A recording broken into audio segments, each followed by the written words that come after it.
दोस्तों स्वागत है आप सभी का मेरे इस यूट्यूब चैनल में जिसका नाम है ज्ञान लर्निंग। दोस्तों आज का वीडियो बहुत ही इंटरेस्टिंग होने वाला है, इसलिए लास्ट तक देखते रहे, चैनल को सब्सक्राइब करें। आज का जो हमारा टॉपिक है कि how to identify kV of distribution transmission line. दोस्तों हम लाइन देख करके कैसे हम पता कर सकते हैं कि 0.44 केवी का है या 11 केवी का है, 33 केवी का है या 132 केवी का है या 220 केवी का है या 400 केवी का लाइन है।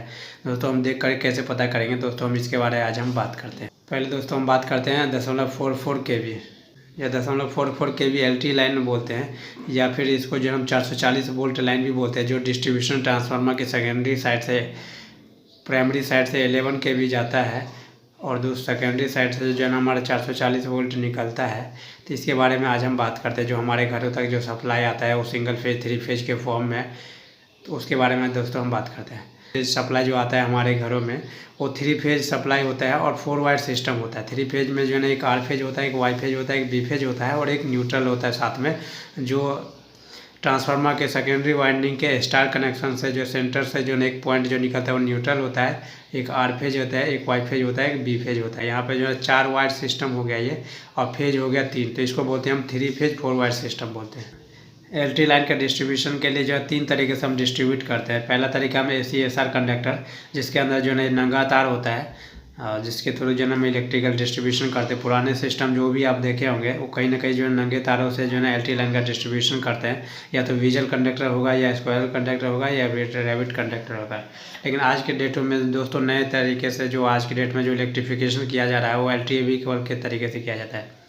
LTAB केबल दोस्तों कैसे हम पता करेंगे, इसमें दोस्तों 4 तार आता है। एक R फेज होता है, एक Y फेज होता है, एक B फेज होता है, एक न्यूट्रल होता है। और इसके अंदर जो है ना LTAB केबल बोलते हैं, जिसके ऊपर जो है ना कवर किया रहता है, जिसके ऊपर इंसुलेशन रहता है, जिस तार के ऊपर जो है ना इंसुलेशन किया रहता है उसको LTAB केबल बोलते हैं। उसको स्ट्रिंगिंग करने के लिए जो है ना हमें 3 चीज़ की ज़रूरत पड़ती है। डेड एंड लगाने के लिए, जहाँ पे एंड पॉइंट पे हमेशा डेड एंड लगाते हैं। सस्पेंशन लाइन यदि जा रही है तो उस कंडीशन में जो है पोल पे हम सस्पेंशन लगा के टानते हैं। आएगा पियर्सिंग कनेक्टर दोस्तों ऐसे जगह पे लगाते हैं जहाँ पे हम जो है ना SMDB लगाते हैं, जहाँ पे जो है ना घरों का कनेक्शन जाना है वहाँ पे हम SMDB लगाते हैं। और जो हमारे 4 तार जो जाते हैं फेज 3 फेज और एक न्यूट्रल का जो वायर जाता है उसमें पियर्सिंग कनेक्टर लगा करके हम जो है ना डब्बे का कनेक्शन कर देते हैं SMDB का। तीसरा तरीका है दोस्तों अंडरग्राउंड केबल जिसको SLPE केबल बोलते हैं। जैसे मॉल में हो गया या रेलवे या पब्लिक पैलेस में या फिर कोई से भी बड़ी बिल्डिंग में या कॉम्प्लेक्स में या कॉमर्शियल फ्लैट्स में, यहाँ पे जो दोस्तों जो है ना UG केबल यूज किया जाता है for the purpose of LT distribution. यहाँ पे जो है 4C×50 स्क्वायर mm का होता है या 4C×95 स्क्वायर mm या 4C×120 स्क्वायर mm, जिसके अंदर जो है ना 4 तार में जो है ना 3 होता है फेज का होता है और एक होता है न्यूट्रल का होता है। 11 केवी की लाइन का डिस्ट्रीब्यूशन कैसे होता है दोस्तों? 11 केवी की लाइन का डिस्ट्रीब्यूशन जैसे हमारे घरों के आसपास जो PSS बना होगा 33/11 केवी, यहाँ पे 33 केवी ग्रिड से आता है और 11 केवी कन्वर्ट करके अलग अलग कॉलोनी में या अलग अलग गांव में या अलग अलग पर्पस के लिए 11 केवी का फीडर निकलता है। इससे पता चलेगा कि ये 11 केवी का फीडर है। इसके अंदर जो है ना 3 फेज रहता है, एक R फेज, एक Y फेज, ये B फेज। जो 11 केवी हमारे घरों के आसपास जो 2 पोल पे जो डिस्ट्रीब्यूशन ट्रांसफार्मर टंगे हुए रहते हैं, जिसके थ्रू हमारे घर में जो सप्लाई आता है, तो उसके अंदर जो है ना 11 केवी का 3 तार आता है। ये इसको बोलते हैं 3 फेज 3 वायर सिस्टम। इसके बाद जो है ना 11 केवी से ऊपर जितने भी ट्रांसमिशन लाइन में जो कंडक्टर यूज किया जाता है उसमें 3 फेज यूज किया जाता है, R फेज, Y फेज और B फेज। हमें 3 फेज 3 वायर सिस्टम ही चलता है 11 केवी से ऊपर जितना भी ट्रांसमिशन या डिस्ट्रीब्यूशन है। 11 केवी का डिस्ट्रीब्यूशन हम 3 तरीके दोस्तों करते हैं। यहाँ पे हम ACSR कंडक्टर हम यूज करते हैं, जैसे हो गया रैबिट कंडक्टर, हो गया डॉग कंडक्टर। दोस्तों ऐसे जगह पे यूज करते हैं जहाँ पे जो है ना मेन फीडर है, यहाँ पे या फिर जिस फीडर पे ज़्यादा लोड है, जिससे ज़्यादा ट्रांसफार्मर कनेक्ट है, वैसे जगह पे हम डॉग कंडक्टर यूज करते हैं। और जहाँ पे कम ट्रांसफार्मर कनेक्टेड है, जिस फीडर पे लोड कम है, वहाँ पे हम रैबिट कंडक्टर यूज करते हैं।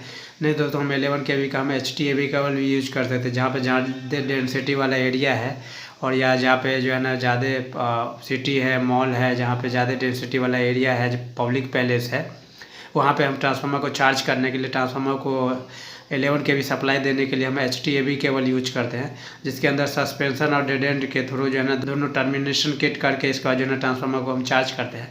तीसरा तरीका दोस्तों 11 केवी डिस्ट्रीब्यूट करने का, वो UG केबल, अंडरग्राउंड केबल, जहाँ पे जो है ना ज़्यादा डेंसिटी वाला एरिया है, जैसे रेलवे क्रॉसिंग हो गया या मॉल हो गया ये कहीं पे ऐसे जहाँ पे ये हाईवे क्रॉसिंग हो गया, ये वहाँ पे जो है ना जहाँ रोड क्रॉसिंग हो गया वहाँ पे हम जो है ना अंडरग्राउंड केबल यूज करते हैं। यहाँ पे 3C×300 स्क्वायर mm के रेंज में जनरली रहता है। 11 kV के डिस्ट्रीब्यूशन के लिए ACSR जो कंडक्टर यूज किया जाता है, रैबिट कंडक्टर, डॉग कंडक्टर। इस तार को स्ट्रिंगिंग करने के लिए दोस्तों दो चीज़ की जरूरत पड़ता है। एक होता है डिश इंसुलेटर की जरूरत पड़ता है, यहाँ पे पिन इंसुलेटर की जरूरत पड़ता है। डिश इंसुलेटर जैसे हर टैपिंग पॉइंट पे या DP पॉइंट पे हम डिश इंसुलेटर लगाते हैं। और पिन इंसुलेटर जैसे लंबी लाइन है तो बीच बीच में दोस्तों हम V क्रॉस आर्म के साथ और F क्लैंप के साथ जो है पिन इंसुलेटर यूज करते हैं, जिसमें 11 kV का पिन इंसुलेटर का साइज थोड़ा छोटा रहता है। कैसे पता करेंगे कि ये जो ना 11 kV की लाइन है? यदि हमारे लाइन में यदि टैपिंग पॉइंट पे या DP पॉइंट पे यदि 1 नंबर्स ऑफ यदि डिश इंसुलेटर लगाया है, या कहीं पे आपको रेयरली दो डिश इंसुलेटर देखने को मिल सकता है। तो यदि एक ही लगा हो या 1 से 2 लगा हो तो इसका मतलब क्या है कि हमारा जो लाइन है 11 kV का है। और यदि पिन इंसुलेटर का साइज यदि छोटा हो तो उस कंडीशन में हम समझ जाएंगे कि हमारा जो लाइन है वो 11 kV की लाइन। 33 kV HT लाइन का दोस्तों डिस्ट्रीब्यूशन दो तरीके से हम करते हैं। या तो हम ACSR कंडक्टर यूज करते हैं, या तो डॉग कंडक्टर हो गया या वुल्फ कंडक्टर हो गया। जहाँ पे लोड कम रहता है उस कंडीशन में हम डॉग कंडक्टर यूज करते हैं। और वुल्फ कंडक्टर दोस्तों यहाँ पे यूज करते हैं जहाँ पे हमारा जो है ना मेन फीडर होता है, जिससे बहुत सारे PSS जहाँ से कनेक्टेड होते हैं, उस कंडीशन में हम वुल्फ कंडक्टर यूज करते हैं। जब भी हमें लाइन को यदि रेलवे क्रॉसिंग करवाना होता है या हाईवे क्रॉसिंग करवाता है या रोड क्रॉसिंग करवाना होता है, या फिर जो है ना मार्केट का डेंसिटी जब ज़्यादा होता है तो उस कंडीशन में दोस्तों हम UG केबल यूज करते हैं 33 kV के ट्रांसमिशन के लिए, जिसका रेंज जनरली जो 3C×400 स्क्वायर mm के केबल से यूज किया जाता है। दोस्तों बात करते हैं कि हमें पता कैसे चलेगा ये 33 kV लाइन है। इसके अंदर जो है डिश इंसुलेटर की संख्या जो 3 से 4 रहता है। कहीं कहीं मैक्सिमम 3 मिलेगा, लेकिन कहीं कहीं पे रेयरली जो है 4 नंबर्स ऑफ डिश इंसुलेटर भी यूज किया जाता है। F क्लैंप और V क्रॉस आर्म के साथ जो है ना फिश प्लेट के साथ जो है ना यूज किया जाता है पिन इंसुलेटर।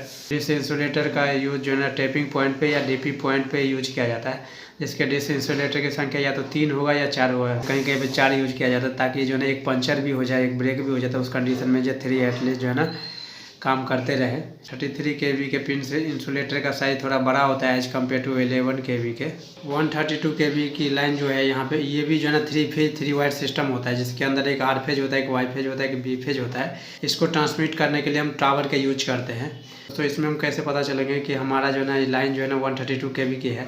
उसके लिए यदि नंबर ऑफ डिश यदि 9 to 10 यदि लगा हुआ है, या तो वर्टिकली लगा होगा या फिर हॉरिजॉन्टली लगा होगा, तो उसका कंडीशन क्या है कि हमारा जो लाइन है 132 kV की लाइन है। डिश इंसुलेटर से ही हमें पता चलेगा कि हमारा जो लाइन जो है कितने kV का है। नेक्स्ट दोस्तों बात करते हैं कि 220 kV की लाइन में क्या होता है कि एक R फेज होता है, एक Y फेज होता है, एक B फेज होता है। इसको भी पता करने के लिए हम क्या करेंगे, 220 kV की लाइन है, इसका पता करने के लिए नंबर ऑफ डिश को यदि हम काउंट करेंगे, या फिर इस तरीके से लगा होगा या फिर इस तरीके से लगा होगा, या तो हॉरिजॉन्टली लगा होगा या वर्टिकली लगा होगा। यदि नंबर ऑफ डिश की संख्या यदि 15 से 16 यदि लगा हुआ है, इसका मतलब क्या है कि हमारा जो लाइन है वो 220 kV की लाइन है, या तो हॉरिजॉन्टली कनेक्टेड होगा या फिर वर्टिकली कनेक्टेड होगा। नहीं दोस्तों, हम बात करते हैं कि 440 kV की लाइन हमें कैसे पता चलेगा कि हमारा जो इलेक्ट्रिकल ट्रांसमिशन लाइन है ये 440 kV की है। दोस्तों हम कैसे पता चलेंगे कि हमारा जो लाइन है जो 440 kV की ट्रांसमिशन लाइन का टावर है, अभी 3 तार होता है, या तो R फेज होगा या Y फेज होगा या B फेज होगा।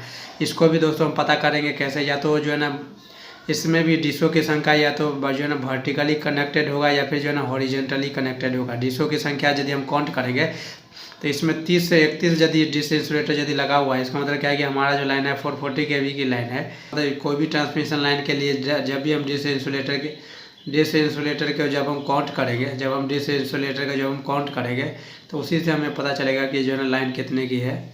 इस तरीके से दोस्तों जो है ना हम डिश इंसुलेटर को जब हम काउंट करके जो है हम पता कर लेते हैं कि हमारा जो लाइन जो है ना कितने की है। यही जैसे डिश इंसुलेटर 1 2 3 4 5 इस तरीके से जितने डिश इंसुलेटर है। तो दोस्तों जो भी ट्रांसमिशन लाइन से जो भी पावर ट्रांसमिट होता है उस चीज़ को हमें पता करने के लिए कितने kV की लाइन जा रही है, ये चीज़ पता करने के लिए नंबर ऑफ डिश इंसुलेटर को जब हम काउंट करेंगे तो उसी से हमें पता चल जाएगा कि ट्रांसमिशन लाइन कितने की है। दोस्तों पावर का जो ट्रांसमिट किया जाता है वो टावर के थ्रू ट्रांसमिट करने के लिए 66 kV से स्टार्ट किया जाता है, क्योंकि 66 kV से लेकर के अप टू 765 तक जो है ना जितने भी पावर ट्रांसमिट किया जाता है with the help of tower की सहायता से दोस्तों इसका जो पावर ट्रांसमिट किया जाता है। दोस्तों इसका मतलब क्या हुआ कि 11 kV की लाइन है, इसका मतलब क्या है कि डिश इंसुलेटर की संख्या कितना होगा, या तो 1 होगा या कहीं कहीं पे जो है ना रेयरली आपको 2 भी मिल सकता है। यदि 33 kV की यदि लाइन है तो इस कंडीशन में क्या होगा कि डिश इंसुलेटर की संख्या कितना होगा, या तो 3 होगा या कहीं कहीं पे आपको 4 भी मिल सकता है देखने को। यदि 66 kV की यदि लाइन है, इसका मतलब क्या है कि डिश इंसुलेटर की संख्या क्या होगा, डिश इंसुलेटर की 5 भी हो सकता है, कहीं कहीं पे आपको 6 भी देखने को मिल सकता है।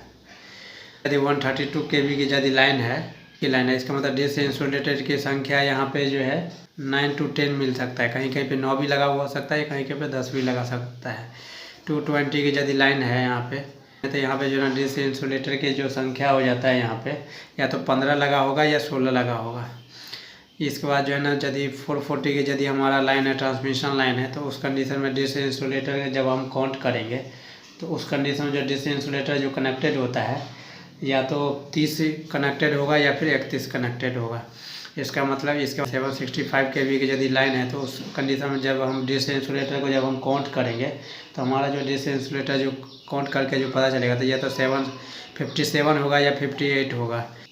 दूसरी बात दोस्तों जो है ना, इसमें जो है ना पिन इंसुलेटर भी यूज किया जाता है, इसमें भी पिन इंसुलेटर यूज किया जाता है, लेकिन इसका पिन इंसुलेटर का साइज़ जो है ना बड़ा होता है। 33 kV के लाइन के पिन इंसुलेटर का साइज़ थोड़ा बड़ा होता है और 11 kV के पिन इंसुलेटर का साइज़ थोड़ा छोटा होता है। इसका जो यूज किया जाता है V क्रॉस आर्म के साथ जो है ना एफ क्लैम्प के साथ यूज किया जाता है, या फिर डीपी पे जो है ना फिश प्लेट के साथ इसका जो पिन इंसुलेटर का यूज किया जाता है। लेकिन डिश इंसुलेटर का यूज दोस्तों जो है ना हर टेपिंग पॉइंट पे किया जाता है या डीपी पॉइंट पे डिश इंसुलेटर का यूज किया जाता है। ये दोस्तों जो है नॉर्मल पोल पे जो है 11 kV 33 kV लाइन डिस्ट्रीब्यूट करने के लिए या तो हम 11 मीटर का RS जो पोल या रेल पोल यूज करते हैं, या 13 मीटर का या तो RS जो पोल यूज करते हैं या रेल पोल यूज करते हैं, या 9 मीटर का जो है ना PFC पोल यूज करते हैं। 66 kV से लेकर के 765 kV के लाइन को जब भी हमें पावर ट्रांसमिट किया जाता है तब with the help of tower की सहायता से जो है दोस्तों हम इस लाइन को जो हम डिस्ट्रीब्यूट करते हैं।